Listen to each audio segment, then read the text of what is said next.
BPL এর ইতিহাসে প্রথমবারের মতো বিদেশি ক্রিকেটার ছাড়াই মাঠে নামছে দুর্বার রাজশাহী। বিপিএল এর ইতিহাসে কলঙ্কের একটি দিন। বিপিএল এ ঢাকায় ফিরতি পর্বের প্রথম ম্যাচে খেলতে নেমেছে দুর্বার রাজশাহী, তাও আবার কোনো বিদেশি ক্রিকেটার ছাড়াই। অবিশ্বাস্য এই খবর চাউর হয়ে যায় দল যখন রংপুর রাইডার্সের বিপক্ষে ম্যাচের জন্য মিরপুর শেরেবাংলা স্টেডিয়ামে আসার পর থেকেই। পরে ঘটনার সত্যতা মেলে টসজয়ী অধিনায়ক তাসকিন আহমেদের কথায়। ব্রডকাস্টারের প্রশ্নের জবাবে তাসকিন আহমেদ জানান, আগের ম্যাচের একাদশ থেকে অনেকগুলো পরিবর্তন নিয়ে খেলতে নেমেছে তারা। কোনো বিদেশি খেলোয়াড় খেলছেন না আজকের ম্যাচে। রাজশাহীর দেশি ক্রিকেটারদের ম্যাচের আগে ঘাম জড়িয়ে নিতে দেখা যায়।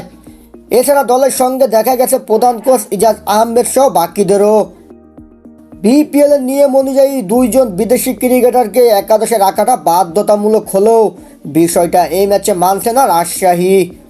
বিপিএল এর টেকনিক্যাল কমিটির প্রধান রাকিবুল হাসান গণমাধ্যমে জানিয়েছেন, রাজশাহী জানিয়েছে বিদেশি খেলোয়াড় নিয়ে তারা একটু সমস্যায় আছে।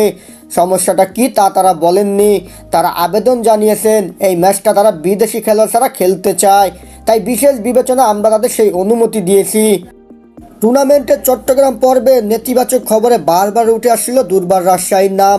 খেলোয়াড়দের পারিশ্রমিক না পাওয়ার খবর উঠে আসে বারবার। আজ ম্যাচের দিন সকালে হোটেল পরিবর্তন করেছে ফ্র্যাঞ্চাইজিটি। রাজশাহীর বিদেশি ক্রিকেটারদের পারিশ্রমিক বকেয়া ইস্যুতে ম্যাচ বয়কটের গুঞ্জনের মধ্যেই দেশি ক্রিকেটারদের পাওনা পরিশোধ করার খবর পাওয়া গেছে। এনামুল হক বিজয় নিজের ফেসবুক পেজে এক পোস্টে খাম দেখিয়ে টাকা পাওয়ার বিষয়টি নিশ্চিত করেন।